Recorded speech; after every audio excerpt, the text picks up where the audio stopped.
Bismillahirrahmanirrahim. Assalamualaikum warahmatullahi wabarakatuh. Waalaikumsalam warahmatullahi wabarakatuh. Bismillahirrahmanirrahim. Wassalatu wassalamu ala asyrofil anbiya'i wal mursalin wa ala alihi wa sahbihi ajmain. Rabbi shrah li sadri wa yassir li amri wahlul 'uqdatam min lisani yafqahu qawli, amma ba'du. Puji dan syukur marilah sama-sama kita panjatkan kehadirat Allah Subhanahu wa taala atas limpahan nikmat, rahmat serta karunia-Nya yang diberikan kepada kita semua, terutama nikmat sehat, kecukupan rezeki dan juga nikmat kelapangan waktu, sehingga alhamdulillah kita semua dapat berkumpul pada acara webinar volume 5 kali ini. Sholawat serta salam tidak lupa kita curahkan kepada Nabi besar Muhammad Sallallahu Alaihi Wasallam yang telah membawa kita dari alam jahiliyah ke alam sunnah. Pertama-tama saya mengucapkan terima kasih untuk Ustadz Hanan selaku guru kita yang ada di podcast, yang alhamdulillah bisa membuat kita berkumpul dan bertemu di grup Turjanah ini, yang insya Allah selalu mengingatkan kita dalam penawal kita untuk bersama-sama ke jannah Allah. Amin. Saya mengucapkan selamat datang kepada Bapak Kristiawan selaku pemateri kita hari ini, yang insya Allah akan berbagi ilmunya kepada kita semua. Mungkin nanti juga akan didampingi oleh Ibu Luluk selaku istri dari Pak Kristiawan. Selamat datang juga nanti untuk Bunda Anissa, dan salam hangat saya untuk teman-teman dan bunda-bunda yang ada di grup Turjanah untuk selalu semangat untuk belajar bersama-sama. Pertama-tama sebelum kita mulai acara kali ini, marilah kita bersama-sama membaca basmalah dan diikuti surah Al-Fatihah. Bismillahirrahmanirrahim. Bismillahirrahmanirrahim. Alhamdulillahi Rabbil Alamin Ar-Rahmanirrahim Maliki Yawmiddin Iyyaka na'budu wa iyyaka nasta'in Ihdinas siratal mustaqim siratal ladzina an'amta 'alaihim ghairil maghdubi 'alaihim waladdallin. Dan agar acara kita semakin berkah, marilah kita dengarkan pembacaan ayat suci Al-Quran surah An-Nahl ayat 10 sampai 14. Bagi teman-teman dan bunda-bunda yang mau menyimak, mari kita buka mushafnya. Pembacaan tilawah akan dibacakan oleh Mbak Tesya Amelia dan sari tilawah akan dibacakan oleh Mbak Nanda Pratiwi. Kepadanya kami persilahkan. A'udzubillahi minasyaitonirrajim.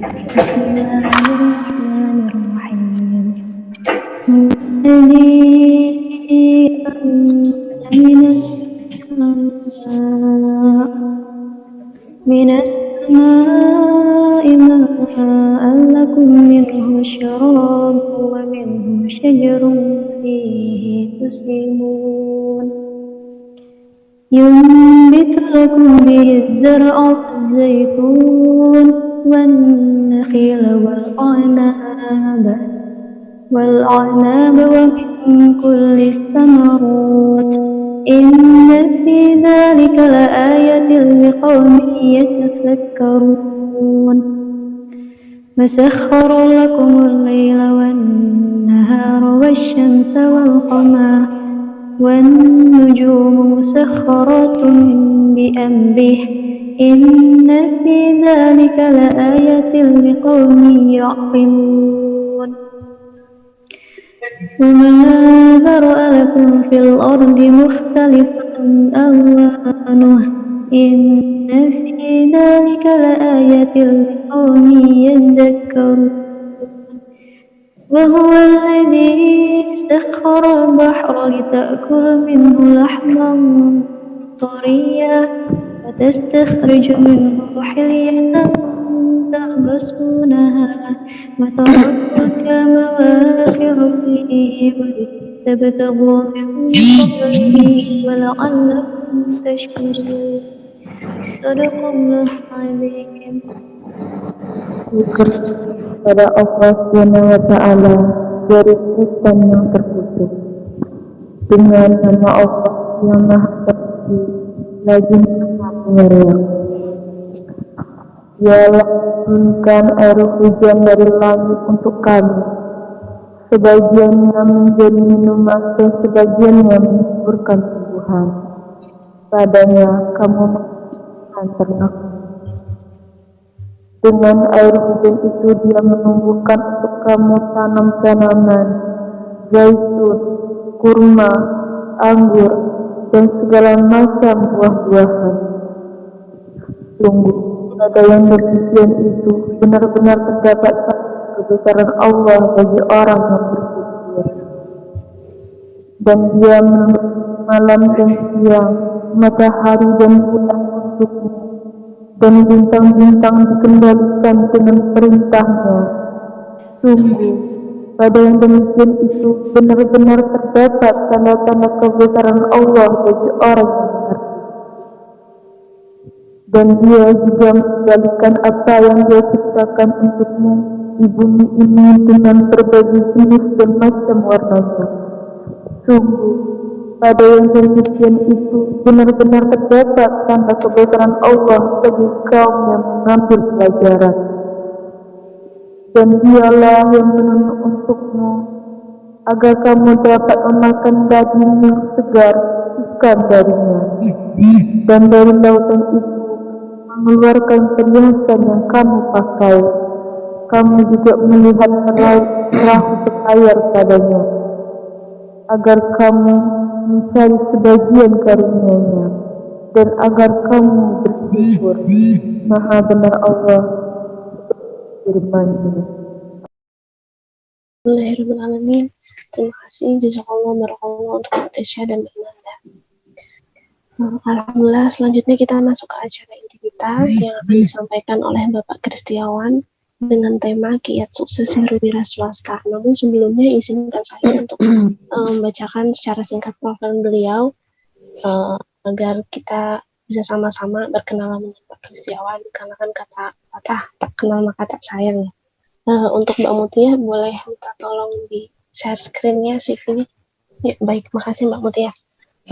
Nama lengkap beliau adalah Bapak Insinyur Kristiawan, lahir di Malang 28 September 1966 dan menempuh pendidikan terakhir di Teknologi Pangan Universitas Brawijaya Malang dan sekarang berdomisili di Kota Malang. Untuk pengalaman kerjanya, beliau pernah menjadi dosen Tribuana Tunggal Dewi di tahun 1991 dan pernah bekerja di beberapa PT sebelum akhirnya pada tahun 2001 mendirikan perusahaannya sendiri bernama Sevika J Food, dan pada tahun 2003 resmi mendirikan Sokres. Mohon maaf ya Bapak bila ada salah penyebutan atau penjelasan dari saya. Untuk Sokres sendiri merupakan nama produk pengolahan keripik buah dan sayuran pertama di Malang yang alhamdulillah sampai saat ini sudah mempunyai banyak cabang di beberapa kota di Malang dan pernah mendapatkan beberapa penghargaan seperti bisa teman-teman lihat sendiri ya, dan juga sempat beberapa kali masuk acara TV. Dan untuk lebih lengkapnya lagi, mari kita sama-sama dengarkan langsung narasumber kita sekaligus untuk materi kita pada siang hari ini yang akan disampaikan oleh Bapak Insinyur Kristiawan. Kepadanya kami persilahkan. Assalamualaikum warahmatullahi wabarakatuh. Waalaikumsalam warahmatullahi wabarakatuh. Terima kasih atas kepercayaan Iljannah untuk memberikan sharing ilmu dari pengalaman saya berusaha hampir sekitar 20 tahun lebih. Nama saya Kristiawan. Saya lahir dan kuliah di Malang. Ternyata usaha juga di Malang. Jadi asli orang Malang, Jawa Timur. Untuk hari ini saya diberi wewenang untuk memberikan bagaimana berwirausaha untuk menghasilkan sesuatu ekonomi kreatif ya. Pengalaman saya memang di bidang olahan makanan. Jadi mungkin nanti kita sharing ilmunya adalah di sekitar olahan makanan, berwirausaha di sekitar olahan makanan. Untuk hari ini kita akan memberikan penjelasan apa itu yang dimaksud berwirausaha dulu, baru nanti kita menuju ke trik-trik berwirausaha. Selanjutnya kita coba praktek usaha yang mudah dilakukan oleh ibu-ibu sekalian. Setelah itu kita baru tanya jawab. Ya, jadi terima kasih. Iya, Pak. Pertama kita berikan prolog apa saja yang kita lakukan dalam berwirausaha dalam pengolahan. Ini di depan saya ada banyak produk, tapi kita pengenalan dulu dengan success story saya mungkin berapa menit supaya lebih meyakinkan ibu-ibu jemaah Yudana siapa saya. Kita buka success story sebentar di PowerPoint.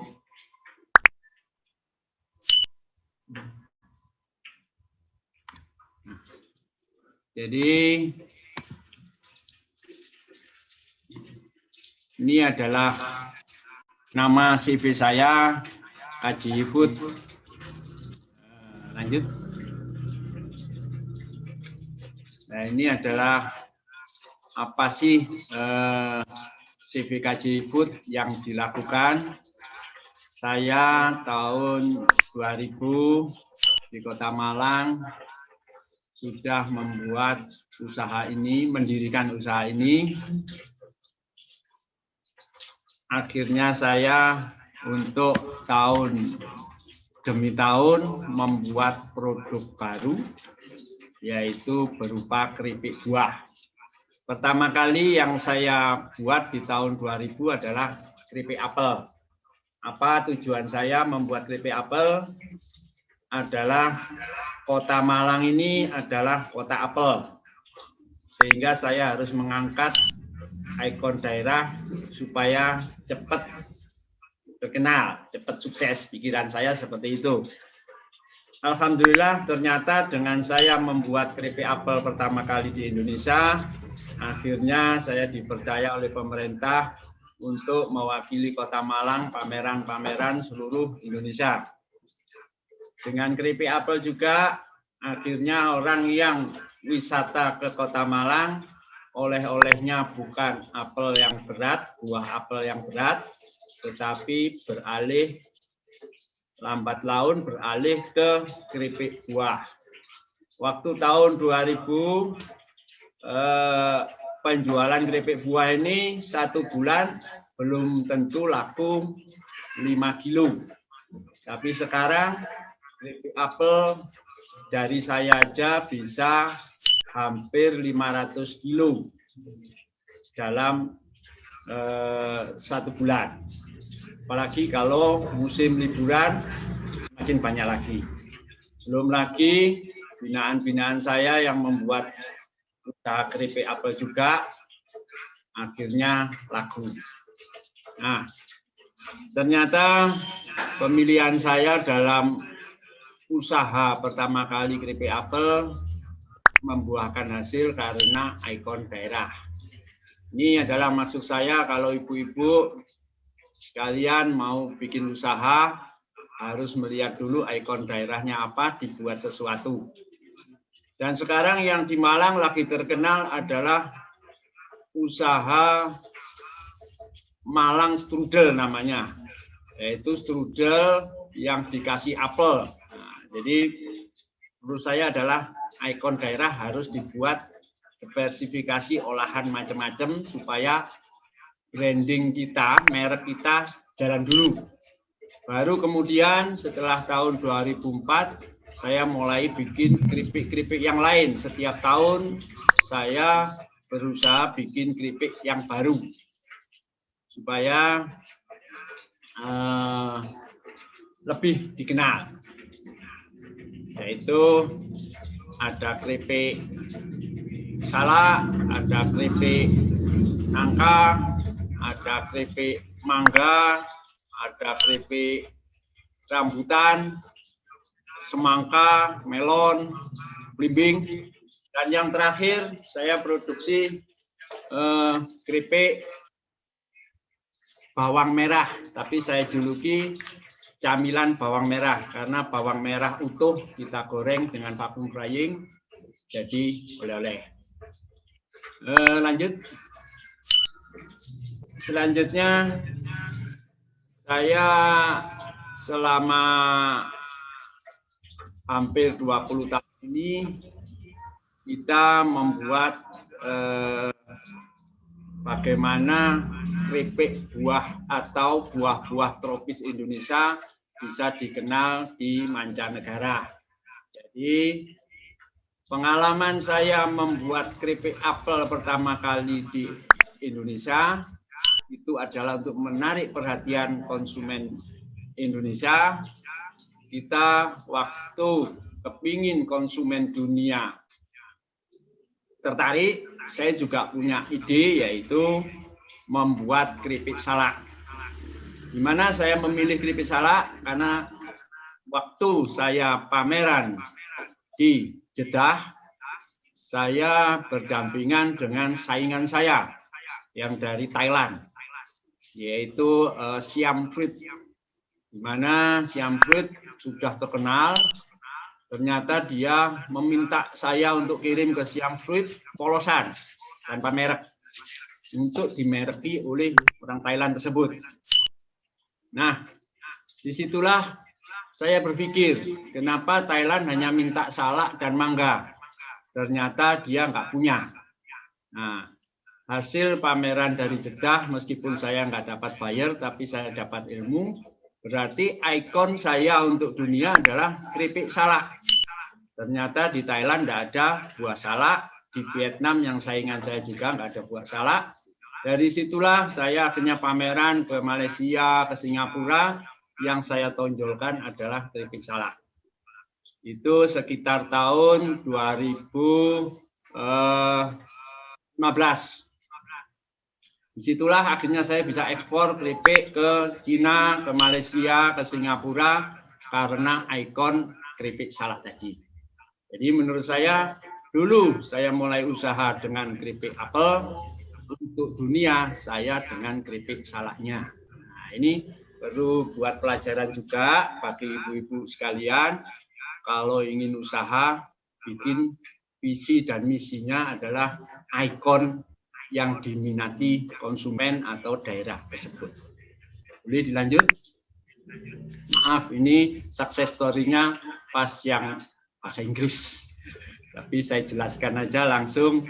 Ini saya, Insinyur Kristiawan, itu istri saya sebagai direktur pabriknya, yaitu Lulu Sri Hidayati. Yang memegang pemasaran baik online maupun offline, anak saya yang nomor 1, namanya Adin Fadiri, yang bagian pabrik dan pasar offline. Yang Rihan Adityawan adalah anak saya nomor 2 yang memasarkan secara online. Untuk lanjut. Dan seterusnya akhirnya saya selama 20 tahun ini tidak hanya membuat keripik-keripik buah, tetapi di tempat saya ada semacam pelatihan untuk UKM-UKM di seluruh Indonesia. Pelatihan membuat olahan-olahan makanan. Diversifikasi pabrik saya adalah membuat keripik, membuat permen manisan, terus yang ketiga pelatihan UKM, yang keempat adalah penyedia mesin-mesin untuk UKM makanan. Jadi akhirnya sekarang saya punya 4 divisi dalam usaha. Alhamdulillah waktu COVID memang salah satunya terdampak, yaitu pemasaran oleh-oleh di seluruh Indonesia soal keripik saya, jadi terhambat, turun sampai 90%. Tapi alhamdulillah di divisi permesinan, penjualan mesin meningkat karena banyak orang yang kepingin berusaha setelah COVID ini. Ini adalah gambar rumah pelatihan saya di depan pabrik keripik buah saya. Jadi siapapun boleh pelatihan di tempat saya, ada ketentuan-ketentuan. Mungkin lanjutan. Selanjutnya untuk ini adalah paket-paketnya, jadi nanti bisa capli sendiri ke saya untuk pelatihan, baik pelatihan macam-macam olahan. Sebagai contoh, kita sering ngajar ke seluruh Indonesia, bahkan saya pernah ngajar ke Bangladesh maupun ke Tamil Nadu, India. Jadi saya biasanya mengajarkan contoh adalah nanas. Nanas didiversifikasi jadi apa saja. Bisa dibuat sirup, bisa dibuat jam atau seli, bisa dibuat permen, bisa dibuat manisan. Nah, ini adalah penghargaan-penghargaan yang saya dapatkan. Tahun 2010 saya mendapatkan penghargaan dari Pak Presiden SBY sebagai ketahanan pangan. Karena saya mengolah banyak produk-produk dari bahan baku Indonesia. Lanjut. Selanjutnya dapat penghargaan lagi oleh Presiden Indonesia yaitu SBY, yaitu penghargaan Upakarti. Terus yang ketiga penghargaan secara nasional adalah Paramakarya. Nah, itu adalah prestasi saya, dapat penghargaan tingkat nasional dan penghargaan yang lokal-lokal juga banyak. Lanjut, selanjutnya ini ada gambar ekspor yang ke Cina, ke Dalian Cina. Jadi kita ekspornya ke Cina, ke Singapura, ke Malaysia. Ini adalah kontak-kontak kalau mau jadi reseller misalnya. Itulah success story saya, mungkin bisa untuk gambaran bagaimana saya mengelola usaha di CPKJ. Terima kasih, saya lanjutkan ke teori kewirausahaan. Terima kasih. Ya, untuk teori kewirausahaan kita buka. Sebelum ke teori, kita mau jelaskan dulu apa yang di depan saya ini. Contohnya, kalau kita berwirausaha secara sederhana, tanpa alat-alat yang modern, mungkin bisa ibu-ibu lakukan di rumah. Ini sebagai contoh. Di sekitar kita ada buah, namanya buah nanas ini ya. Nah, nanas ini kita buat macam-macam olahan. Jadi setelah dikupas, nanas ini dicuci terus dipotong-potong. Setelah dipotong-potong, diperas. Nah, coba kita bayangkan diperas. Diperas akhirnya kita akan dapatkan sirup. Rasanya cairan nanasnya kita buat sirup. Tapi pemerasannya nggak perlu kencang-kencang. Sehingga masih ada sisa di ampasnya. Nah, ampasnya kita buat jam untuk roti. Nah, ini ampasnya, tapi masih ada rasa. Nah, ampasnya ya. Terus setelah jam mau kita buat permen juga bisa. Jadi permen ini teorinya adalah jam dicetak, dikeringkan. Akhirnya jadilah permen. Semacam ini. Nah, permen nanas. Itu anak-anak bagus. Nah, potongan yang tengah, yang bagus, diambil dulu untuk jadi manisan. Manisan semacam ini. Jadi manisan akan besar-besar karena ngambil yang tengah. Nah, ini manisan kering bisa tahan 8 bulan. Ini sirup bisa tahan 4 bulan. Ini jam bisa tahan 5 bulan. Kalau permen bisa tahan 8 bulan. Nah, ini adalah contoh kita berwirausaha di mana kita memanfaatkan buah yang ada di sekitar kita. Buah mangga mirip prosesnya. Buah salak mirip, buah nangka mirip. Jadi suatu saat nanti kita bisa pertemuan lagi khusus bikin sirup, khusus bikin selai, khusus bikin yang lain. Kalau saat ini waktunya mungkin nggak nutut, tapi nanti saya jelaskan soal berwirausaha, bagaimana kita bisa ini. Nah, selain nanas, kita juga bisa membuat ini keripik sayur. Jadi yang bawah ini adalah keripik jamur tiram. Ini adalah keripik buncis ya, buncis. Kalau di Malang namanya buncis. Yang ini adalah keripik wortel. Yang ini adalah keripik bunga kul. Ada yang hijau, ada yang putih. Nah, kalau kita coba, ini adalah brokoli putih. Kalau dites kerenyahannya nggak perlu dimakan, tapi nah, ini renyahnya hancur. Nah, ini adalah salah satu teknik pembuatan olahan sayur dengan teknologi tinggi. Ada alatnya namanya vacuum frying. Kalau yang ini alatnya di rumah tangga ada. Bisa, jadi di dapur bisa. Ini adalah contoh-contoh kita berwirausaha, nanti banyak lagi. Seperti ini permen tape, seperti ini kopi. Kopinya saya buat kopi jeruk.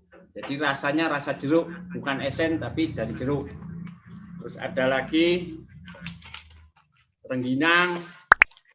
Nah, ada lagi jagung blendes namanya ini.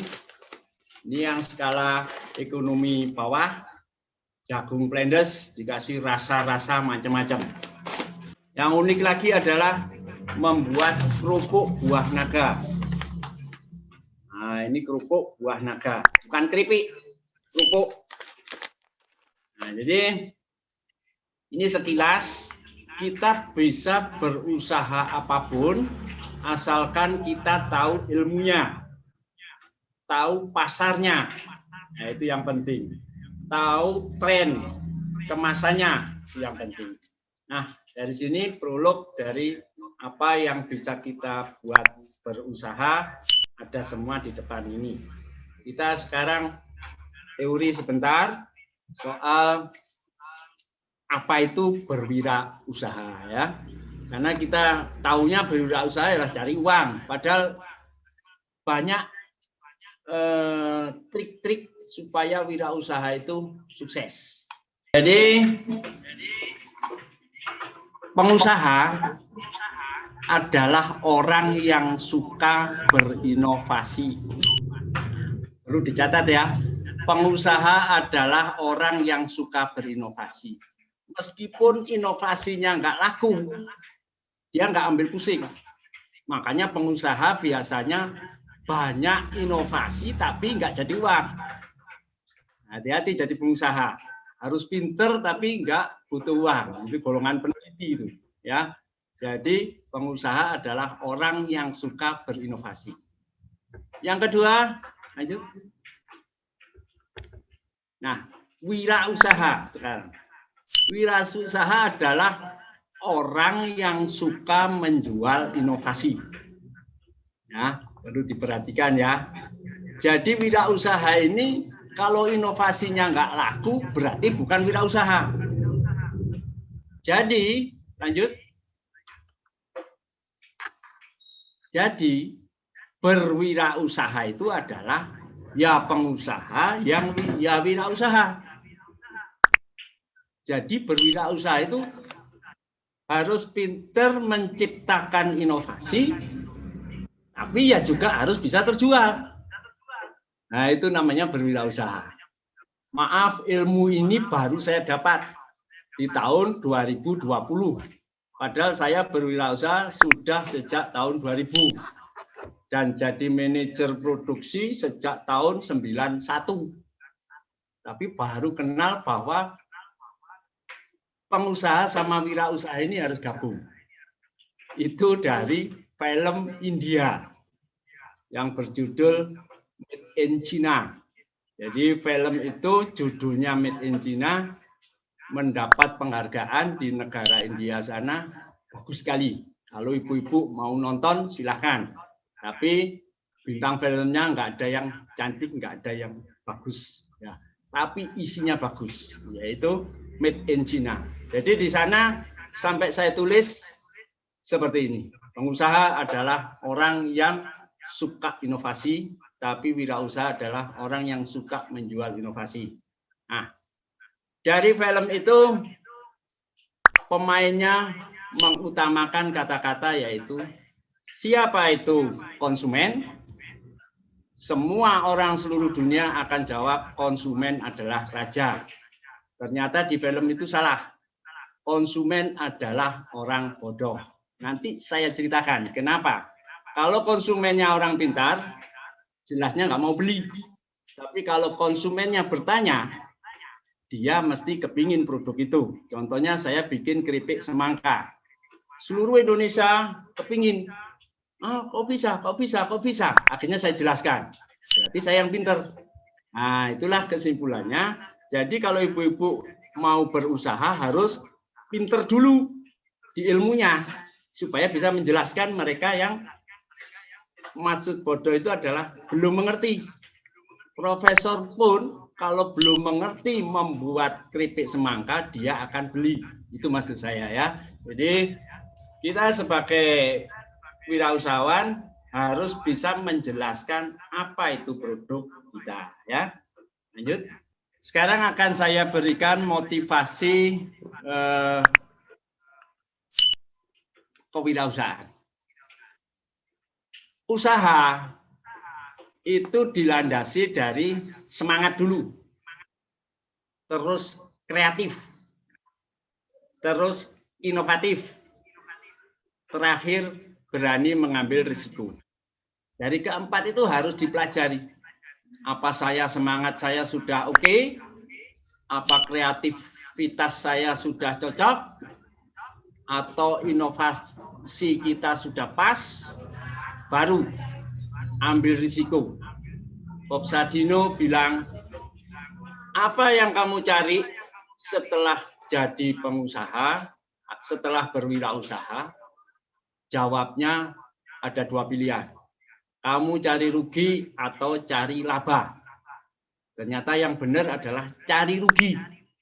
Kenapa kok cari rugi? Supaya bisa laba. Jadi berani mengambil risiko ini adalah mencari kerugiannya. Supaya nanti tidak rugi. Baru dapatlah keuntungan. Nah, atau margin. Tapi yang penting bagi wirausaha harus ada kepuasan. Inilah namanya hobi.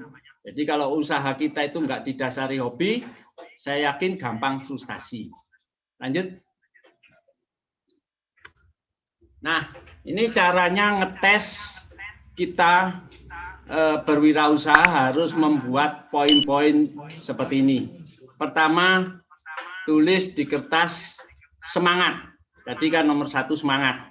Nah, baru nomor 1, 2, 3 diisi. Nah, ini yang saya yang ngisi. Harusnya nomor 1 ibu-ibu ngisi dulu, ngisi sendiri, 2 ngisi sendiri, 3 ngisi sendiri. Ini contoh. Contoh diisi adalah nomor 1, niat dulu ditata. Niatnya untuk apa usaha ini? Ditata, ditulis di situ. 2, kita tujuannya adalah mencari rezeki yang barokah.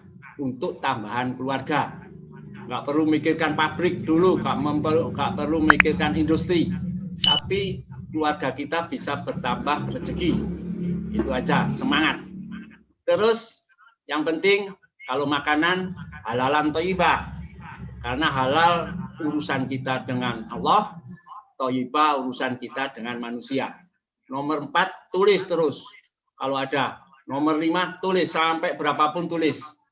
Nah, selanjutnya lembar berikutnya adalah kreatif. Nah, ini nomor 2 itu kreatif.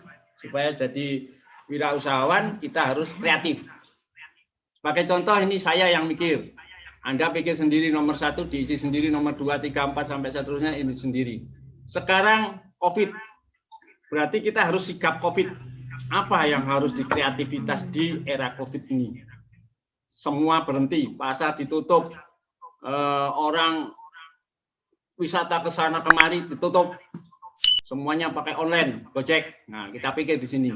2, pemanfaatan buah musiman. Karena saya di ahli buah-buahan, jadi kalau waktu musim murah. Apalagi seperti nanas yang saya ceritakan tadi. Kalau beli ke petaninya ada yang kecil-kecil, yang cuma dibuang saja. Itu diambil, dibuat jam bisa. Jadi pemanfaatan musiman. Nomor 3 adalah ide bisnis kurang dari radius itu ya. Kurang dari radius 20 km. Kenapa saya punya ide begitu, kreatif begitu? Karena masa COVID ini kita hanya bisa menyediakan produk-produk makanan atau olahan di sekitar kita. Kalau dikirim ke sana kemari juga susah. Nah, jadi radius 20 km, nomor 4 titik-titik lanjutkan, nomor 5 lanjutkan. Lanjut. Nomor 3 adalah inovasi. Kita harus siap berinovasi. Iso gak iso dicoba. Ya, bisa nggak bisa dicoba. Maaf, ini bahasa Jawa. Nomor 1 saya isi, karena COVID kita membuat makanan sehat anti COVID. Sebetulnya bukan anti COVID ya, tapi makanan sehat yang mengangkat antibodi kita, yaitu banyak mengandung antioksidan. Nah, di mana antioksidan ini adalah untuk membuat antibodi semakin kuat melawan COVID. Nah, tapi ilmunya bagaimana? Nanti kita lanjutkan.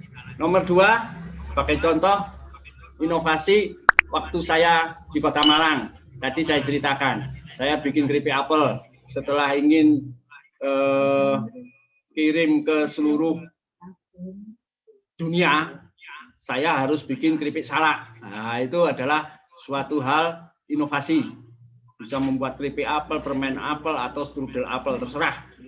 Nomor 3 adalah warung pre-order di sekitar komplek. Nah, ini inovasi, gambaran dari teman saya sendiri. Jadi hari ini masak rawon di pre-orderkan. Siapa yang order di sekitar komplek atau di sekitar kurang dari radius kurang dari 20 kilo. Jadi supaya kita bisa kirim sendiri. Rawon, yang pesan berapa tutup, bikin. Besok kari, besok apa terserah. Nah, itu ya inovasi namanya. Nomor 4 silakan ditulis semua, nanti bisa dipilih. Lanjut. Yang nomor 4, tadi nomor 3, nomor 4 adalah ini yang penting. Berani ambil risiko. Ya, jadi kalau sudah memutuskan nomor 1, nomor 2, nomor 3, kita berani ambil risiko. Contohnya beli peralatan produksi untuk kualitas dan efisiensi. Ada contoh nanti di sini saya jelaskan, peralatan produksi yang murah-murah, tapi kita bisa menurunkan harga, bisa kualitas dan kuantitas bisa tercapai. Sehingga saingan kita bingung, kok bisa ya, kok bisa ya? Nah, itu penting, berani ambil risiko. Nomor 2, contoh ambil risiko adalah belajar atau pelatihan keahlian. Sekarang banyak pelatihan online di YouTube atau kunjungan langsung seperti ibu-ibu ke tempat saya, itu adalah belajar keahlian. Maksudnya adalah bagaimana sih membuat sirup nanas warnanya bisa stabil, warnanya bisa keruh, terus rasanya oke, tahan lamanya oke, itu ahlinya yang bisa. Nah, itu harus berani belajar. Kadang ada yang berbayar, kadang ada yang bayar. Itu risiko kita, ya, sebagai investasi. Nomor 3 adalah yang penting, terjun ke pasar online maupun offline. Jadi promosi penting sekali. Branding itu menguatkan merek kita supaya orang nanti Sari buah nanas enak ini merek apa di Malang. Nah, itu yang penting, itu namanya branding. Kalau nggak merek itu, saya nggak mau. Nah, itu adalah branding. Nah, promo adalah mau memberikan contoh-contoh. Atau mungkin beli 10 dapat setengah. Nah, nggak mungkin ya, beli 10 dapat 1. Tapi 10% hilang nanti. Nah, itu harus dipikir. Berarti dalam 1 bulan ini ada promo beli 10 dapat 1. Bulan berikutnya beli 50 dapat 1. Nah, itu adalah salah satu promo. Lanjut. Nah, itu tadi adalah trik-trik bagaimana kita berwirausaha. Dari keempat cara semacam itu, kita harus punya listnya atau di kertas, dicatat. Yang sudah dilakukan, cawang. Yang belum nggak bisa, coret. Kenapa alasannya? Itu terus. Jadi untuk kontrol bahwa usaha kita jalan. Nah, ini saya berikan tips cara singkat berwirausaha. Nah, ini saya pelajari memang waktu saya pergi ke negara Cina. Ya, karena kadang-kadang kita mikir belajarlah sampai ke negeri Cina. Nah, di sana ternyata anak mudanya banyak yang melakukan OEM, Original Equipment Manufacturer. Nah, OEM ini kalau kita pelajari secara ngaji atau dari agama kita, agama Islam, ternyata ini adalah menurut saya adalah kaya-kaya dari sahabat Rasul yang bernama Abdurrahman bin Auf. Sewaktu hijrah ke Madinah, dia nggak punya apa-apa, tapi waktu dikasih sahabat oleh Rasul, yaitu Sa'ad bin Rabi, sama sahabat Sa'ad dikasih harta separuh, nggak mau, dikasih istri pun nggak mau, mintanya hanya 1. Itu yang perlu kita perhatikan dan perlu kita pelajari. Mintanya adalah antarkan saya di mana letak pasar. Jadi nggak perlu modal. Tapi memang Abdurrahman bin Auf sudah pinter usaha sebelumnya di Mekah. Nah, kita kan belum. Jadi nomor 1 tetap cari modal. Kalau Abdurrahman bin Auf nggak perlu modal pun bisa usaha. Dengan cara pinjam produk yang dijual, dijualnya di depan toko yang dipinjami. Kalau kita kayaknya susah. Ya, jadi cari modal dulu. Nah, baru kedua, datangi pemroduksi atau UKM di sekitar Anda. Kunjungi, silaturahmi di sana. Belajar. Belajar tujuannya supaya kita bisa ngomong, bisa menjelaskan apa itu produk, visi dan misi produk, kegunaan produk dan ininya. Kita harus pinter dulu yang mau kita jual. Baru taruh deposit. Karena zaman sekarang orang ambil barang aja nggak naruh uang, nggak akan bisa. Nggak mungkin dipercaya. Ya, kita manusia, ya. Jadi kadang-kadang hilaf.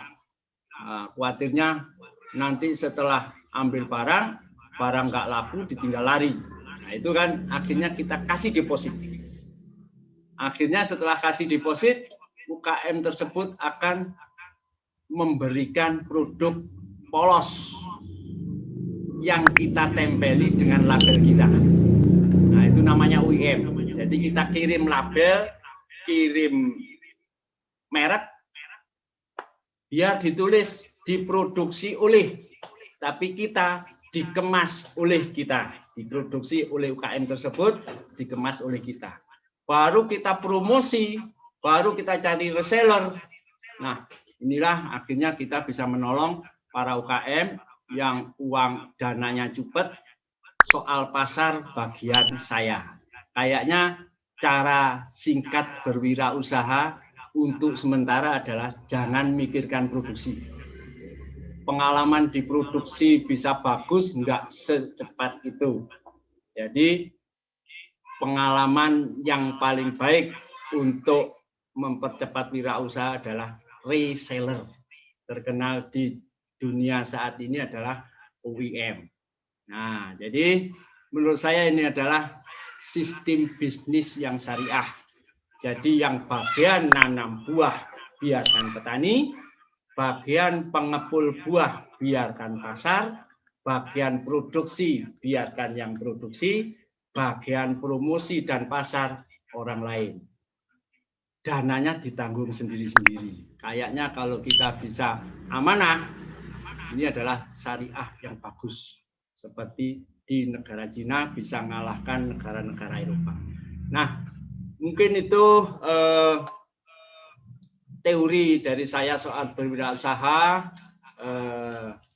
Sekarang kita coba lihat istri saya praktek dengan alat-alat sederhana yang kita modifikasi, tapi jadi alat yang bisa efisiensi. Boleh videonya ditampilkan. Awal pembuatan permen. Nah, ini yang kita contohkan permen ini adalah yang kuning ini nanas, yang merah ini jambu, yang itu ini apel. Ya. Jadi teorinya adalah nanas kalau buat jam nggak perlu yang besar seperti ini, beli yang kecil-kecil. Beli yang kecil-kecil supaya murah. Nah, dikupas, matanya dihilangi karena di situ banyak mengandung enzim bromelin yang bisa menghancurkan daging. Kenapa jadi gatal waktu kita makan itu karena ada enzim bromelin. Tapi enzim bromelin yang pada nanas ini adalah sehat. Kenapa? Waktu kita makan, sel-sel yang rusak di dalam usus akan dirusak sekalian. Diluntur, ganti yang baru. Nah, tapi jangan berlebih. Gitu ya. Nah, ini adalah satu contoh alat wajan double jaket. Jadi wajannya ini double, diisi minyak goreng. Wajannya ini double, diisi minyak goreng, sehingga waktu kita ngolah, ini enggak gosong. Kebanyakan ibu-ibu goreng gosong karena karamel, ada gula, ada asam. Nah, ibu bisa kalau membuat wajan semacam ini masih mahal. Ini masih 1,5 juta. Tapi ada yang murah. Ini contohnya. Kita beli wajan 2. Nah, 1 besar, 1 kecil. Terus dibawa ke bengkel las, kita sambung las. Sini 1, 2, 3, 4. Jadinya wajan opel atau gandeng seperti ini, baru di sininya dikasih minyak goreng. Ya, jadi umpamanya ini minyak goreng, minyak bekas atau minta minyak apapun, pokok bekas nggak perlu baru, taruh di sini. Nah, akhirnya waktu ditaruh di kompor, yang panas adalah minyak gorengnya. Wajan kedua hanya kena suhu 130 derajat. Kalau langsung suhunya bisa 200 derajat. Sehingga gampang gosong, gampang sangit atau berbau. Nah, kalau ini aman. Jadi waktu begini kita kepingin mau nambahkan gula, nggak diaduk pun nggak apa-apa. Dia nggak akan gosong. Nah, bisa ditambahkan nggak tergesa-gesa. Ini tadi adalah blenderan nanas 1,5 kilo. Kita tambahkan gula sekitar separuhnya, jadi 750. Nah, diaduk terus sampai kalis. Baru ada penambahan bahan-bahan tambahan pangan yang ini perlu pelatihan khusus memang supaya ini cepat kenyal. Yaitu kita tambahkan namanya pektin. Nah, kita tambahkan namanya pektin. Di mana pektin ini adalah berfungsi sebagai pengental, yaitu pembuat gel pektin, sehingga nanti permennya itu kenyal-kenyal ya. Kinyil-kinyil, permennya itu seperti ini.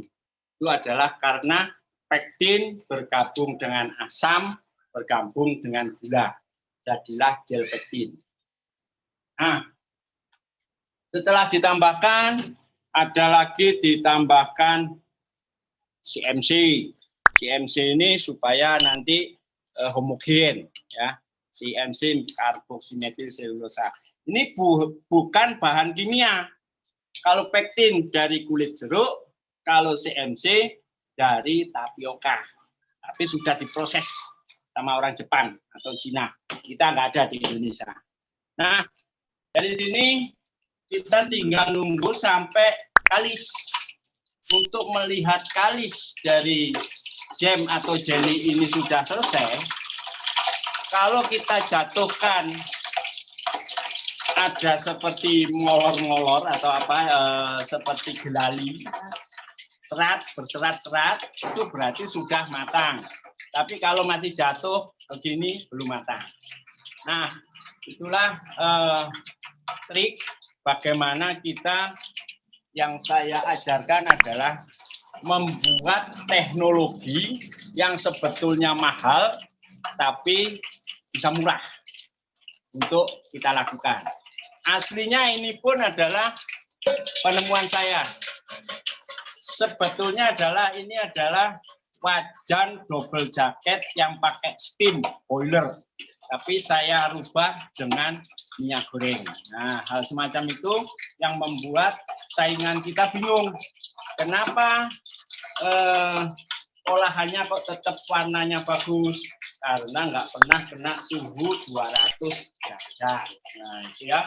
Jadi kelebihan-kelebihan semacam ini yang harus kita punyai. Nah, ada lagi oven, ya. Kita kalau ini diangkat.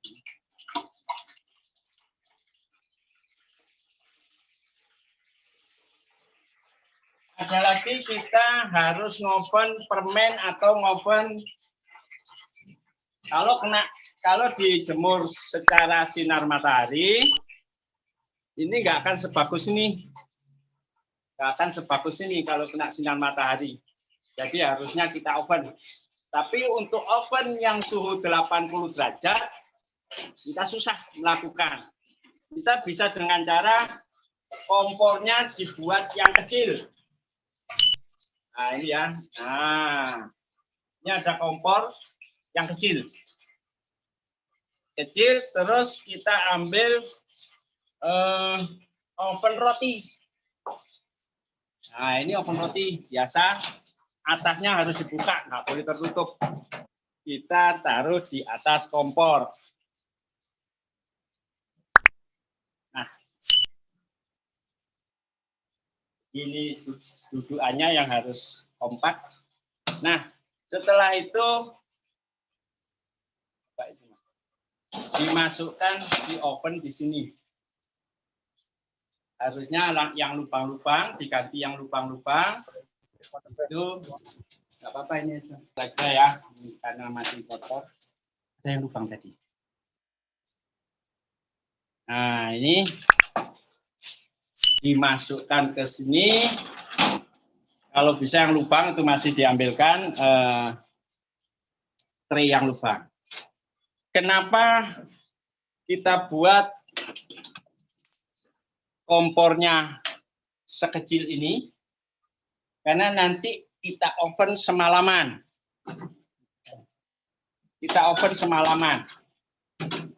Sehingga suhu yang ada di sini sekitar 80 derajat paling tinggi. Nah, itulah trik supaya nggak beli oven khusus untuk membuat manisan. Ini contohnya yang bikinan saya yang lubang.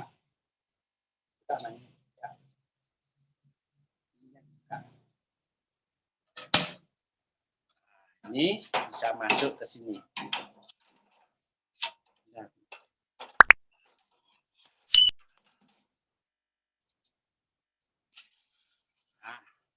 Ini kalau untuk oven manisan sebaiknya yang lubang-lubang, tapi ini bikin sendiri, nggak bisa kalau yang beli di pasar ada ini.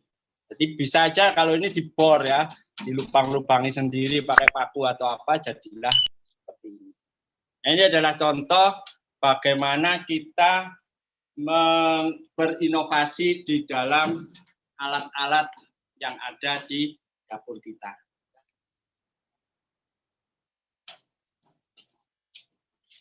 Baik, praktek kita lanjutkan sampai jadi. Nggak kosong kan ini, aman. Kalau terpaksa pakai wajan biasa, cara ngaduknya adalah nggak boleh begini-begini. Ngaduknya adalah dorong terus ke arah tengah. Supaya apa? Supaya kita tahu kalau keadaan kosong. Nah ini kalau penuh dia akan berputar sendiri. Jadi kita harus dorong ke tengah. Kalau ternyata ada kosong, kita harus mematikan, ngambil, dicuci dulu kosongnya. Dicuci, wajannya dipakai lagi. Kenapa begitu? Karena gosong ini adalah karamel. Kalau diteruskan, warnanya akan coklat. Mengapa ibu-ibu bikin selai nanas selalu coklat? Kebanyakan adalah gosong diteruskan. Nah, dari sini praktek kilat untuk bagaimana pemanfaatan alat-alat ini kita jelaskan. Nah, untuk itu acara selanjutnya bisa tanya jawab atau konsultasi. Terima kasih, sampai di sini kita kembali ke tempat. Terima kasih. Alhamdulillah, terima kasih Pak Kristiawan. Selanjutnya Bunda-bunda, Mbak-mbak ada yang mau tanya? Monggo bisa sekalian di chat atau open mic. Saya mau tanya ya Mbak ya. Oh iya, silakan Bunda. Assalamualaikum warahmatullahi wabarakatuh. Saya mau tanya Pak, saya Puju ya mungkin bisa dengar Pak? Bisa dengar. Bisa, ya. sudah. Tadi ya sangat tertarik ya, nanti mudah-mudahan anak-anak bisa berwira swasta, bisa berkunjung ke tempatnya Bapak untuk apa ya, pelatihan seperti itu ya. Harapan saya anak-anak yang sekitar Malang gitu, dan jangan lupa Ustadz juga sudah itu ya Pak, sudah dapat kiriman keripik ini ya. Mungkin Pak ya. Kris lupa menyampaikan bahwa Pemuda Hijrah sudah menerima keripik ini, contohnya bagaimana reviewnya seperti itu ya. Alhamdulillah ya.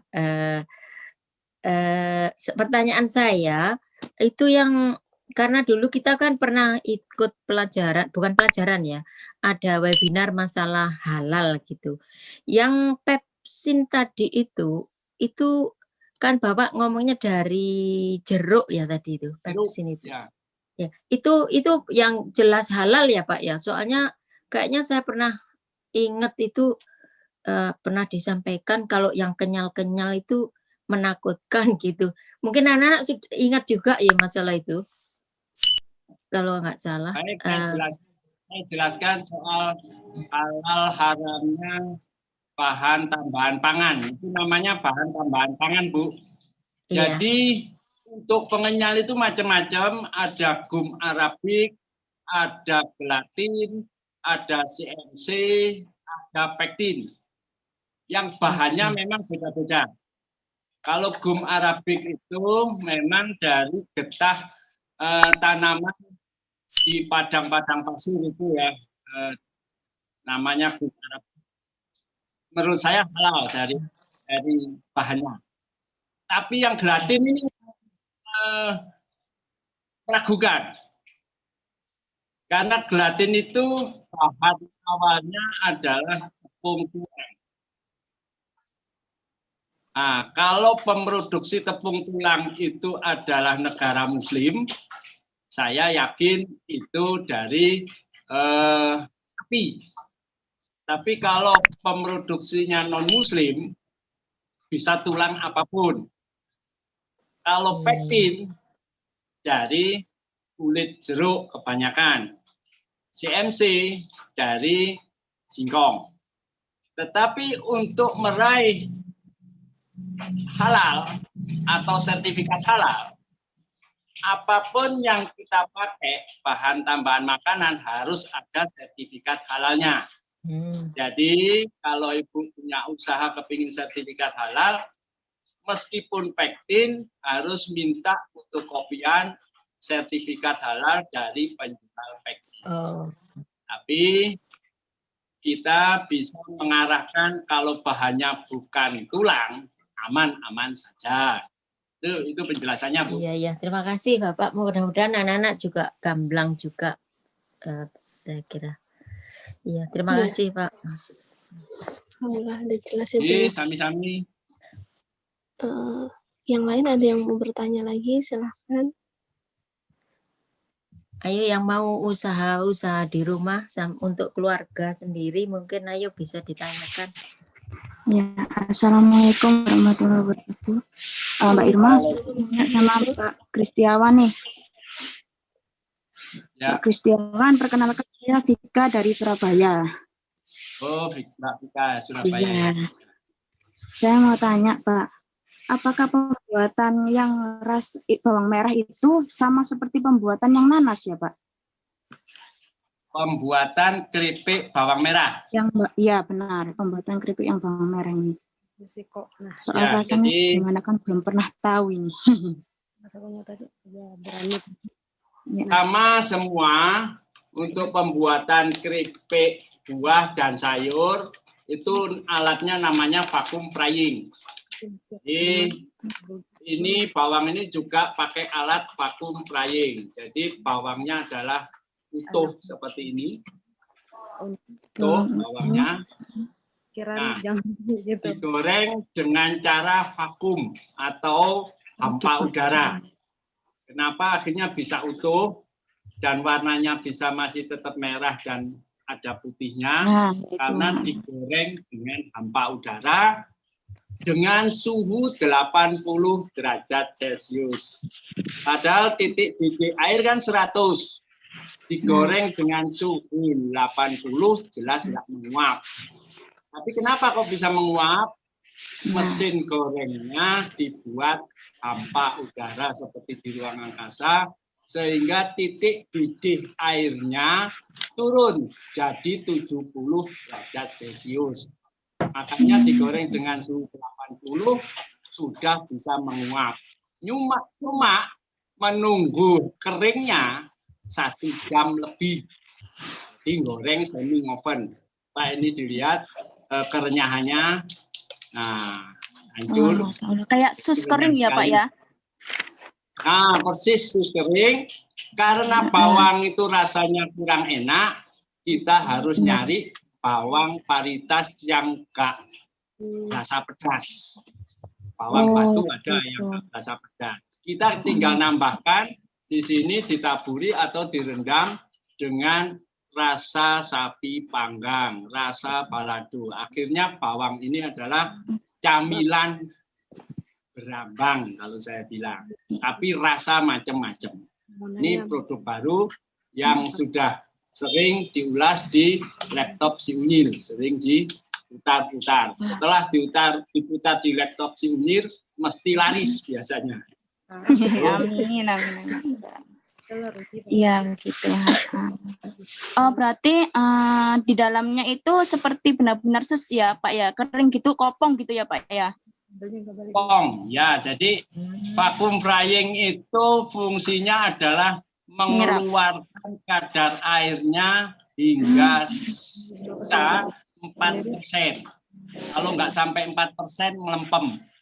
Makanya ada keripik nangka yang keras, itu kadar air terakhirnya masih sekitar 10%. Tapi kalau yang merek saya Sukers ini harus 4% supaya renyah. Gitu. Terima kasih, Pak. Mungkin mau ada tambahan pertanyaan lagi, boleh ya? Boleh, Mbak. Ini pembuatan sokras ini aroma atau rasanya ini ada berapa jenis ya, Pak ya? Kalau boleh tahu. Untuk bawang ini ya? Pak, semuanya, Pak. Ada buah apa, sayuran semacam apa aja gitu? Oh, coba jelaskan. Jadi ini kita jelaskan videonya ke sini. Nah, ya videonya. Ini kita ada 12 item produk. Jadi ini macam. Ya, keripik nanas. Bawahnya keripik apel. Ini produk baru juga karena COVID kita akan mengangkat kandungan antosianin dari ubi ungu, yaitu warna ungu. Nah, ini sebetulnya untuk antioksidan. Terus yang ubi ungu ini yang terkenal di Malang ya, Pak ya. Ubi ungu sama apel nih ya kebanyakan ya. Ya, ubi ungu sama apel ini sering laris. Terus ada mangga. Tapi best seller tetap keripik nangka. Keripik nangka. Oh. Ini waktu COVID saya produksi banyak, tujuannya supaya keripik jambu, supaya orang banyak makan ini, antioksidan vitamin C-nya banyak, tapi promosinya kurang gencar, akhirnya juga tidak laku. Nah, tergantung yang ngomong. Terus ini keripik salak. Nah, ini yang kita ekspor, unggulan ekspor. Terus ini keripik belimbing. Dan yang rame sekarang adalah keripik pisang ini. Nah, ini sekarang lagi tren luar negeri karena kita namakan di Indonesia yaitu dengan rambak pisang.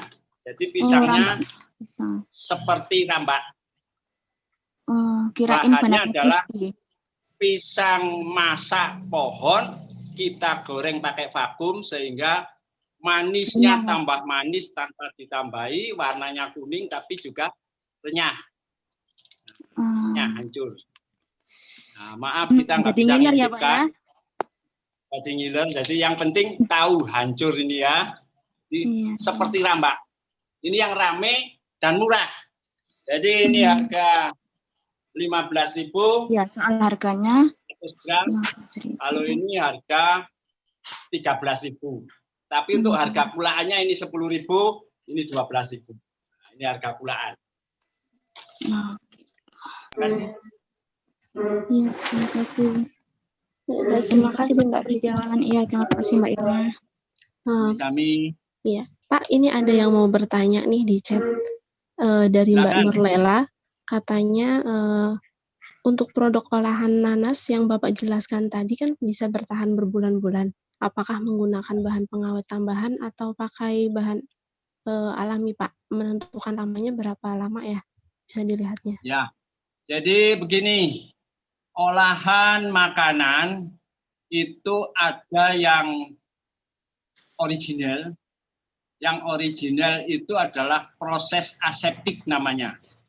Proses aseptik itu adalah proses yang tidak boleh terkontaminasi apapun. Tapi untuk UKM susah untuk melakukan proses aseptik. Sebagai contoh, biasanya saya ajarkan proses aseptik adalah seperti ini. Sari sirup nanas. Ini kebanyakan zaman sekarang orang suka yang bungkusnya botol PET. Botol PET itu adalah botol plastik ini. Kalau botol gelas, jarang orang suka. Seperti UC 1000, jarang orang suka. Nah, terpaksa kalau yang pakai botol PET, kalau dikomersilkan atau dijual kemana-mana, itu harus pakai pengawet. Tapi kalau yang pakai botol UC 1000 atau gelas, itu tanpa pengawet, nanti ada caranya. Caranya adalah exhaust, sistemnya di exhaust. Nah, nanti saya jelaskan. Jadi, kenapa ini bisa tahan lama? Kita pakai pengawet. Cuma, ibu-ibu harus mulai belajar. Pengawet tidak masalah, boleh PIRT, asal tahu cara penggunaannya dan jenis-jenis pengawetnya. Terus, Balai POM juga mengizini. Pengawetnya namanya natrium benzoat atau kalium sorbat. Dua itu ada banyak macam-macam, tapi UKM sering pakai itu. Soal pengawet tidak dilarang. Dan jangan ragu, biasanya ada pengawetnya, bahaya. Nah, itulah karena kita belum kenal. Banyak produk-produk olahan minuman yang pabrikan juga pakai pengawet, tapi nggak ditulisi pengawet. Nulisnya adalah sodium benzoat. Jadi orang nggak tahu itu pengawet atau enggak. Nah, jadi perlu dipahami namanya bahan tambahan pangan itu boleh sama Dinas Kesehatan namanya PIRT. Jadi izinnya namanya PIRT. Jadi kalau kita kepingin komersial, kita wajib dengan pengawet. Tapi kalau untuk dimakan sendiri karena umurnya cuma 1 bulan aja sudah habis, tidak perlu pengawet, masuk aja kulkas. Jadi itulah jawaban saya. Kalau kepingin komersial sampai 8 bulan, 4 bulan, itu kita berikan pengawet 1 kilo bahan, 1 gram pengawet yang diizinkan. Seperti pengawet formalin itu nggak boleh, malah bahaya, itu yang nggak boleh. Terus pewarna makanan rodamin atau sumbo, rodamin B warna merah atau sumbo itu dilarang, bisa dipegang polisi. Jadi kalau pewarna adalah cari yang food grade, jadi untuk makanan. Nah, itu jawaban saya. Soal untuk permen sebetulnya pakai pengawet. Kalau sudah bisa 3 hari kering. Tapi kalau sampai seminggu nggak kering-kering, itu harus ditambahi pengawet supaya nggak jamuran. Nah, kalau saya langsung oven, jadi kalau yang permen ini kita tanpa pengawet. Kalau yang air-air, itu jawaban saya.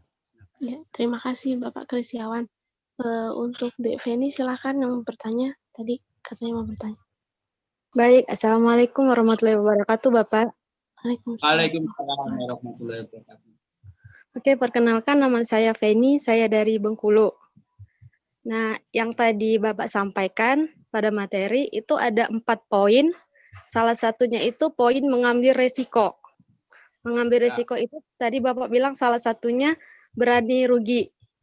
Nah, ini pertanyaan sekalian minta motivasi juga nih, Pak. Bapak kan selaku pengusaha sukses nih. Menurut Bapak, motivasi apa yang Bapak berikan kepada anak muda zaman sekarang untuk mengatasi pemikiran-pemikiran rugi padahal belum memulai usaha tersebut? Nah, kan karena anak zaman sekarang itu kan Pak, belum mulai, anak muda tuh udah ini takut rugi, nanti nggak balik modal, ini sebagainya gitu. Kalau menurut Bapak sendiri ini gimana nih? Motivasi apa? Ya, jadi baik yang dari Bengkulu, 2 bulan yang lalu saya membina 4 UKM di Bengkulu, banyak yang berusaha sirup kalamansi, ya.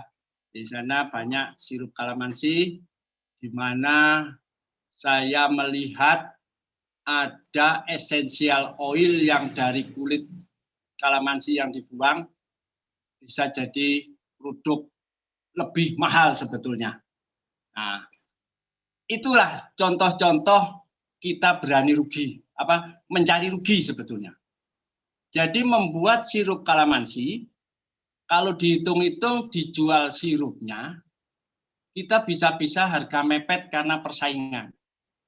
Rugi kan? Kalau kita keliru sedikit, Kalau harga itu mepet BEP berarti rugi. Nah, kita harus melihat diversifikasi.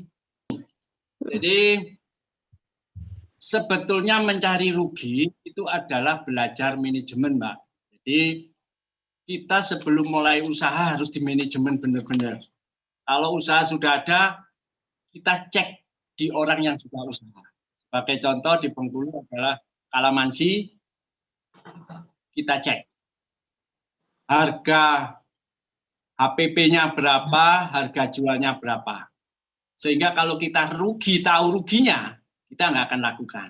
Tapi kalau terpaksa harganya itu memang mepet karena persaingan banyak, kita harus mengupayakan diversifikasinya, yaitu kulitnya dibuat apa? Ternyata kulitnya bisa menghasilkan essential oil dan pektin. Untuk menghasilkan essential oil, kita perlu rebus kulit itu. Setelah direbus, uapnya dimasukkan ke selang dari besi stainless, terus dikasih air, dia akan menetes, namanya penyulingan. Itu ada salah satu dari UKM sana sudah bisa melakukan, akhirnya hasil sulingan dari kulit itu saya beli per liter 500.000. Nah, otomatis yang sirup kalamansi mepet kadang-kadang rugi, ketutup hasil samping itu. Itulah maksud saya, usaha mencari rugi adalah menghitung secara pasti manajemennya, trik untuk menambah penghasilan dari sisi apanya. Nah, itu jadi Sadino memberikan penjelasan, kamu kalau usaha cari rugi dulu. Bukan kita harus rugi terus, tapi cari ruginya supaya kita nggak menginjak rugi itu. Akhirnya yang kita dapat adalah laba. Jadi maksudnya? Oke, Mbak. Untuk berikutnya ada Mbak Ayi yang mau bertanya, silahkan Mbak Ayi. Assalamualaikum Pak Kristiawan. Waalaikumsalam warahmatullahi wabarakatuh. Saya Ayi dari Bengkulu. Ya, jadi yang saya mau tanyakan Bapak untuk yang belakang tadi. Untuk reseller, mungkin itu gimana Pak sistemnya? Kayak gitu. Mungkin bisa sedikit dijelaskan, terus mungkin ketika nanti sudah jadi reseller, syarat dan ketentuan berlaku apa, kemudian apakah ada coachingnya supaya resellernya berhasil atau seperti apa Pak? Mohon penjelasannya, terima kasih. Wassalamualaikum warahmatullahi wabarakatuh. Terima kasih yang dari Bengkulu. Untuk menjadi reseller memang sudah ada bagian pemasaran saya yang menjelaskan soal reseller. Mungkin kalau Mbak ada Instagram, coba hubungi Instagram saya, yaitu socrest.id.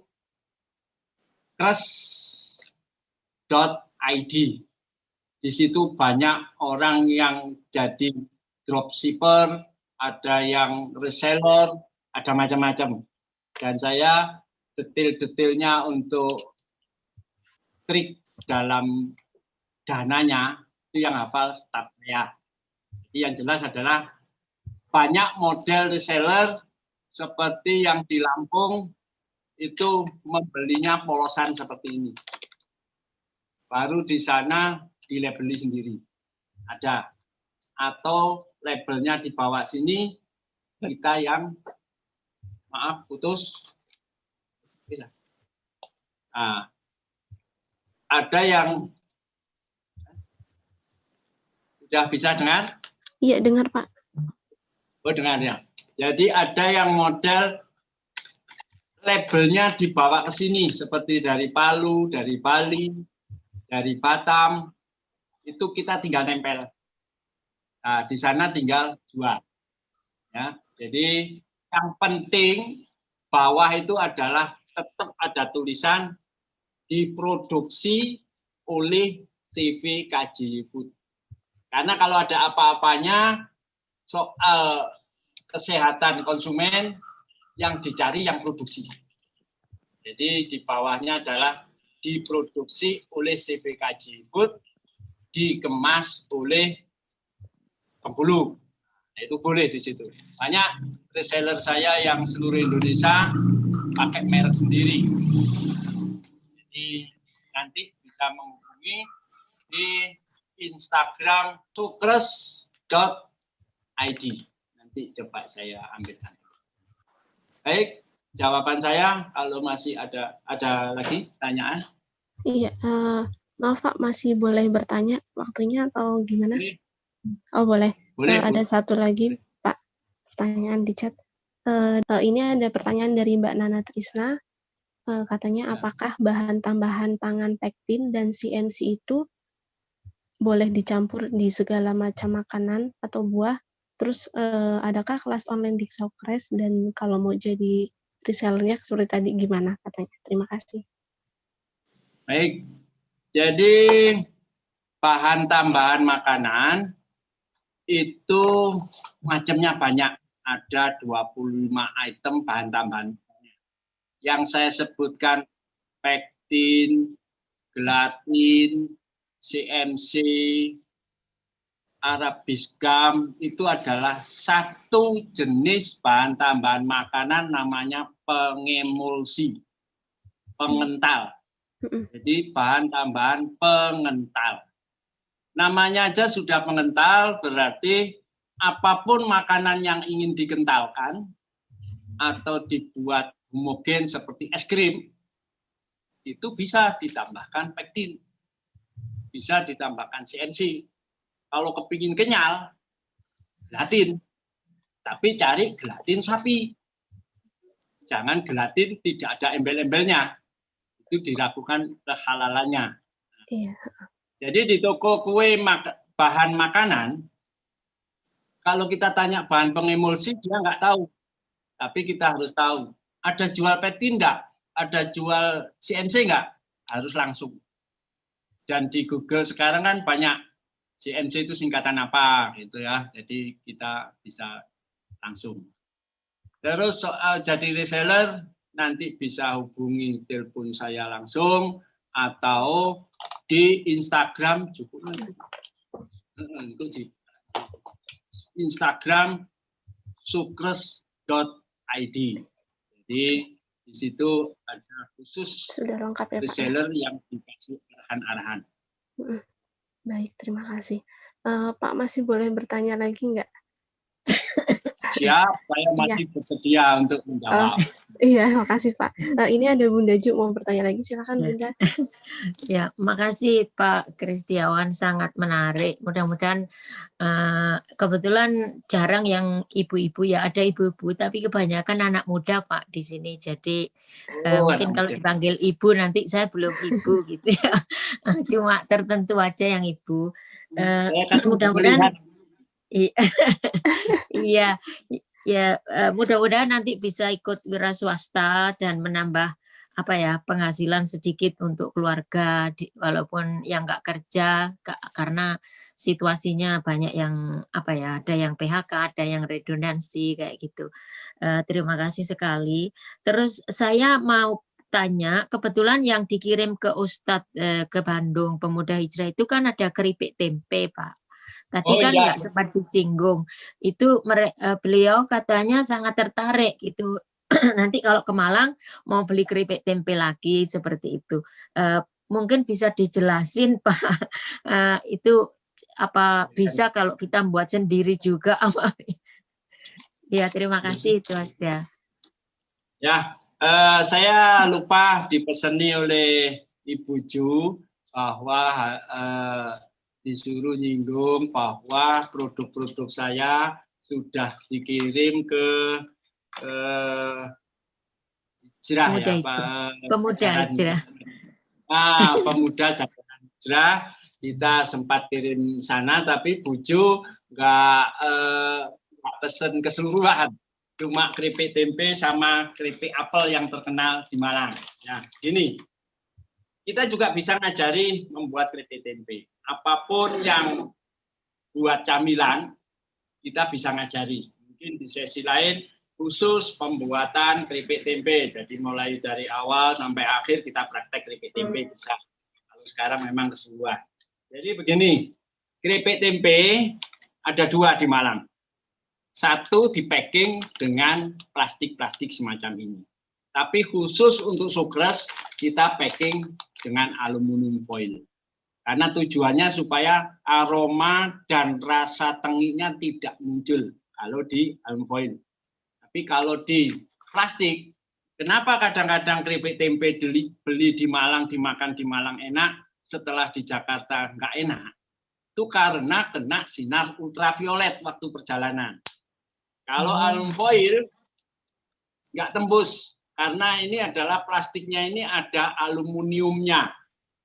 Di mana aluminium itu sama dengan wajan kita itu, jadi nggak tembus sinar ultraviolet dan nggak lubang mikron, nggak ada di sini.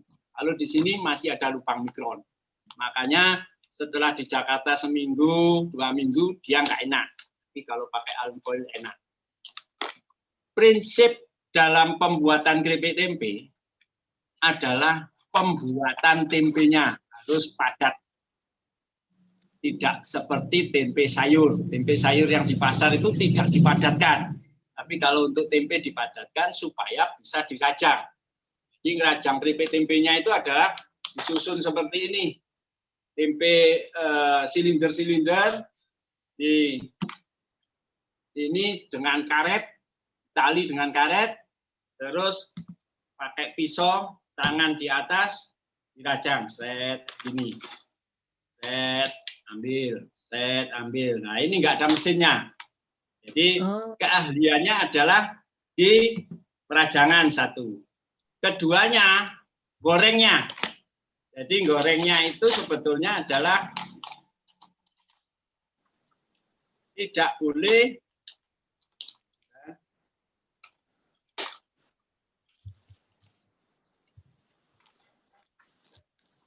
Waduh, jadi kepengen Pak, kalau bisa dikirim ke Inggris. Nah, saya aja yang merasakan. Jadi begini gorengnya. Orang-orang yang nggak ngerti gorengnya adalah ini kan ada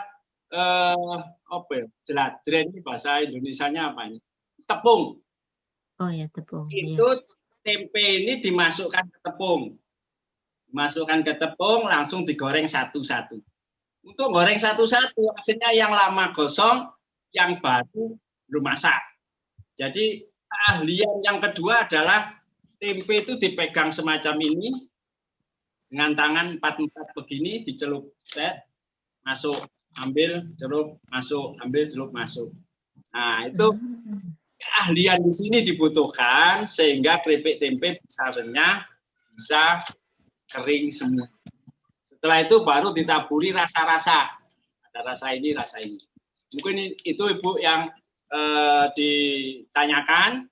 Kalau saya memang karena khusus orang Jakarta atau jauh-jauh, saya pakai aluminium foil. Jarang pakai yang plastik seperti itu. Nah, mungkin itu yang ditanyakan. Iya, berarti betul-betul handmade ya Pak Yeti ya? Belum ada mesinnya. Nah, kalau ini memang handmade. Jadi kalau nggak pakai banyak orang, kita untuk kirim ekspor ke Malaysia 1 kontainer juga nggak mampu. Jadi kita kampung sanan namanya. Iya, untung saya pesennya cuma sedikit.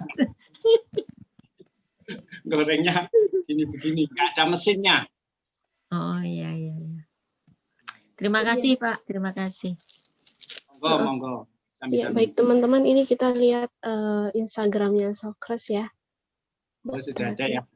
Iya, iya Pak. Betul yang ini ya Pak ya? Ya benar. Jadi itu yang nangani anak saya yang pertama, namanya Adik Adiri, sama namanya Pak Jafar. Jadi nanti ngomong-ngomong di situ sistemnya saya nggak hafal. Saya serahkan mereka. Ya, yang mau join langsung bisa langsung hubungi ya di Instagramnya, bisa ke direct message ya. Untuk Pak Krisyawan, mohon maaf, masih bisa 1 pertanyaan lagi nggak Pak ya? Oh, 10 bisa. Oh, 10. Soalnya sini kan udah mau asar, takut Bapak mau sholat dulu gimana? Ya udah. Alhamdulillah. Untuk Mbak Irin silakan yang mau bertanya. Iya, makasih Mbak Irma. Assalamualaikum warahmatullahi wabarakatuh, Pak. Waalaikumsalam warahmatullahi wabarakatuh. Ya, perkenalkan saya Irin dari Manado. Gini Pak, saya mau nanya, kan Selama ini kan saya paling jualannya cuman baru kayak jadi reseller gitu, baik reseller baju, cemilan gitu. Nah terus pas tahun ini kok kayaknya gaji saya kan dipotong lebih besar lagi. Jadi kepikiran buat pengen homemade dessert gitu. Terus udah dapat idenya, tapi masih bingung untuk langkah selanjutnya gimana. Apa harus langsung dipasarin ke orang-orang kah, atau harus uji buat tahu ini cocok gak sih buat dijual atau enggak gitu loh Pak. Jadi masih baru mau mulai banget gitu loh Pak. Jadi mungkin ada masukannya gimana Pak untuk selanjutnya? Memang begini, yang dari Manado, saya juga pernah mengajar di Manado di Pulau Nain, Pulau Bunaken. Iya. Di keliling di sana ya. Nah, menurut saya memulai usaha baru yang produknya juga baru memang gak gampang. Susah. Apalagi COVID, daya beli menurun. Jadi saya sendiri sekarang juga bingung bagaimana strategi dalam halo? Iya, masih dengar. Dengar ya. Jadi strategi yang sekarang saya juga bingung. Saya sendiri juga bingung. Jadi sebetulnya urut-urutan dalam berusaha produksi adalah produk dibuat dulu sampai kualitasnya jelas, ketahanannya jelas, nggak gampang tengi ataupun apa, baru tidak boleh dijual. Harus dites pasar atau diuji organoleptik namanya.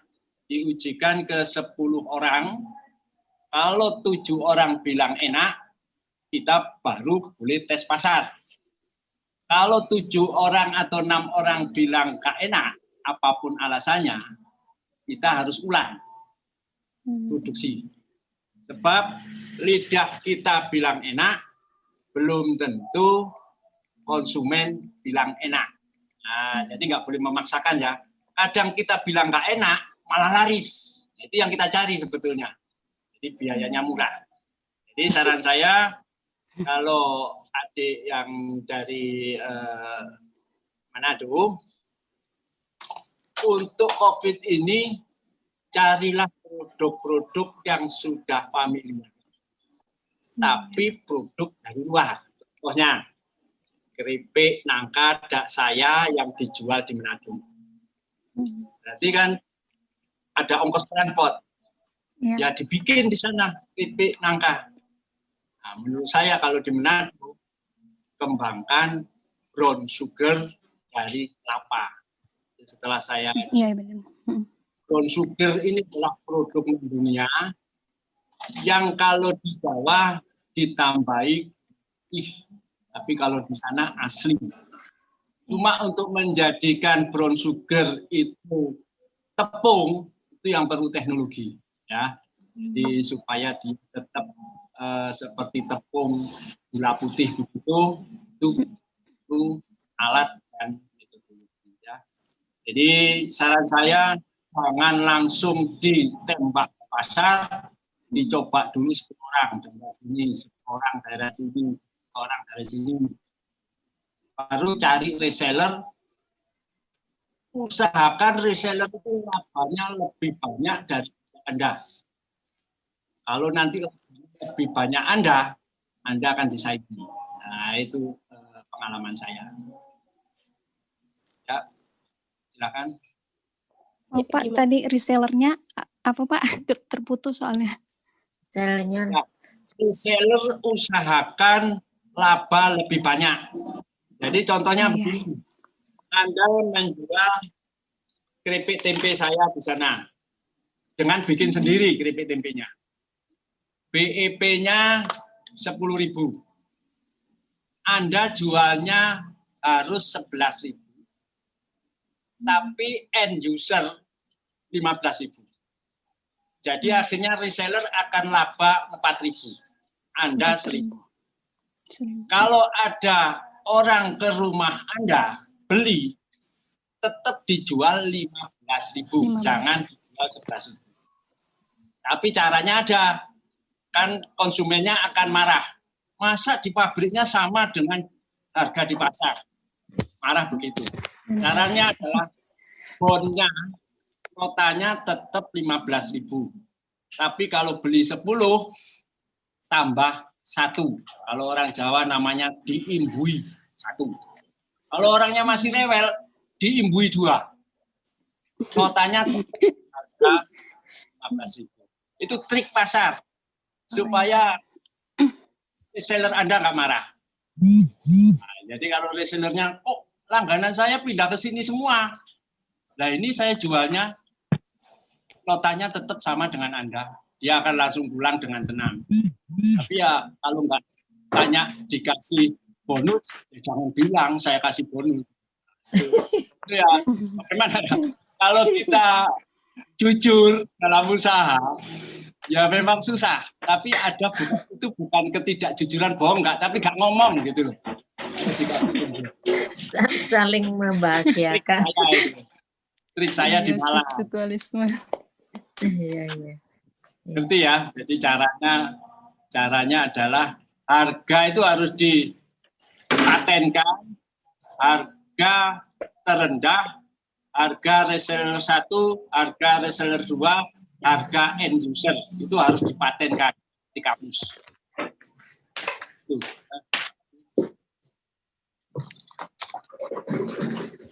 Baik, gimana Mbak Irin? Sudah jelas? Iya, sudah Pak. Ya Mbak, makasih. Ya, Makasih terima banyak kasih. Pak penjelasannya. Boleh WA. Iya. Iya Pak. Oke, baik. Makasih Bapak Kristiawan dan terima kasih buat teman-teman yang udah pada bertanya.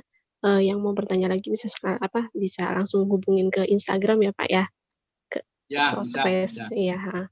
Oke, alhamdulillah sesi tanya jawab ini kan sudah selesai. Kita sudah ada di penghujung acara. Namun sebelum saya tutup, alangkah baiknya jika kita berdoa dahulu. Dan untuk doa penutup akan dipandu oleh Bunda Anissa. Kepadanya kami persilahkan. Alhamdulillah. Terima kasih. Assalamualaikum warahmatullahi wabarakatuh. Waalaikumsalam. Sebelum kita akhiri, mari kita sama-sama berdoa ya. Semoga apa yang kita lakukan hari ini, webinar ini membawa manfaat bagi kehidupan kita, dunia dan akhirat. A'udzubillahi minasyaitonirrajim. Bismillahirrahmanirrahim. Alhamdulillahirabbil alamin. Hamdan katsiran thayyiban mubarakan fihi ala kulli halin. Hamdan yuafi ni'amahu wa yukafi maridahu. Wa yukafi mazidahu. Ya Rabbana lakal hamdu. Ya Rabbana lakal hamdu kama yanbaghi li jalali wajhika wa azimi sultanik. Subhanaka la nuhsi sana'an alaik. Anta kama asnaita ala nafsik. Walakal hamdu hatta tarda. Allahumma ij'alni mimman tawakkala alaika fakafaitah. Wastahdaka fahadaitah. Wastansaraka wa nashartahu. Allahumma ij'al wasawis qalbi khasyatak wa zikrak. Waj'al himmatil wal hawaya fima tuhibbu wa tarda.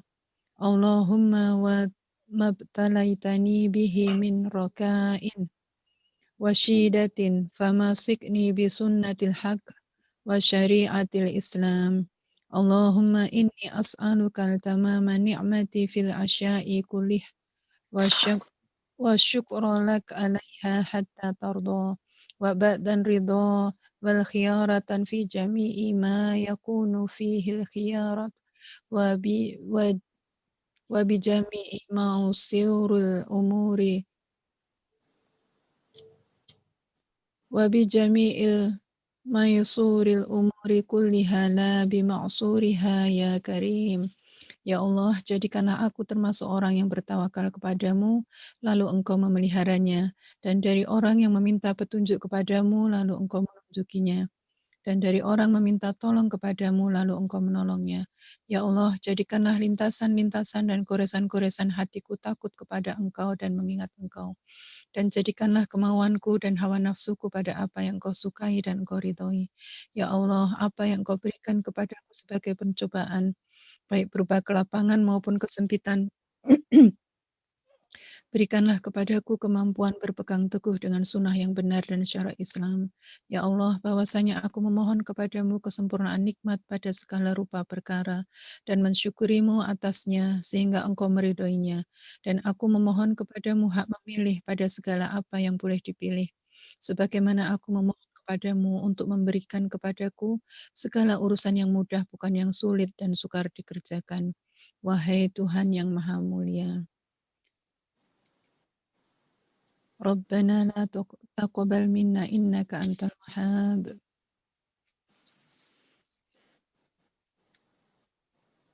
ربنا تقبل منا إنك أنت السميع العليم وتب علينا إنك أنت التواب الرحيم والصلاة والسلام على سيد الأنبياء والمرسلين محمد وعلى آله وصحبه أجمعين سبحان ربك رب العزة أما يصفون وسلام على المرسلين والحمد لله رب العالمين دعواهم فيها سبحانك اللهم وتحياتهم فيها سلام وآخر دعواهم أن الحمد لله رب العالمين Assalamualaikum warahmatullahi wabarakatuh. Waalaikumsalam warahmatullahi wabarakatuh. Jazakallahu khair Bunda Anissa. Terima Barakallahu kasih. fiik. Ya. Alhamdulillah acara kita pada webinar kali ini telah selesai. Sebelumnya saya mengucapkan terima kasih lagi kepada Bapak Kristiawan. Berkat penjelasannya sekarang kita jadi tahu nih langkah-langkah apa saja yang harus kita lakukan agar bisa menjadi pengusaha sukses seperti Bapak. Amin. Amin. Terima kasih juga untuk Bunda Anissa dan juga terima kasih untuk Bunda Ju yang senantiasa sabar dan semangat dalam membimbing kita semua di grup Tirjanah ini. Dan terima kasih juga untuk seluruh anggota grup Tirjanah yang selalu kompak dalam mencari ilmu. Terima kasih untuk tim panitia dan seluruh tim panitia yang sudah bekerja keras untuk acara kali ini. Saya pribadi dan mewakili seluruh tim panitia mengucapkan mohon maaf untuk segala kesalahan karena yang salah datangnya dari saya dan yang benar datangnya dari Allah Subhanahu wa taala. Mudah-mudahan webinar kali ini membawa banyak manfaat untuk kita semua. Amin amin ya rabbal alamin. Subhanakallahumma wa bihamdika asyhadu an la ilaha illa anta astaghfiruka wa atubu ilaik. Wassalamualaikum warahmatullahi wabarakatuh. Waalaikumsalam. Waalaikumsalam. Waalaikumsalam.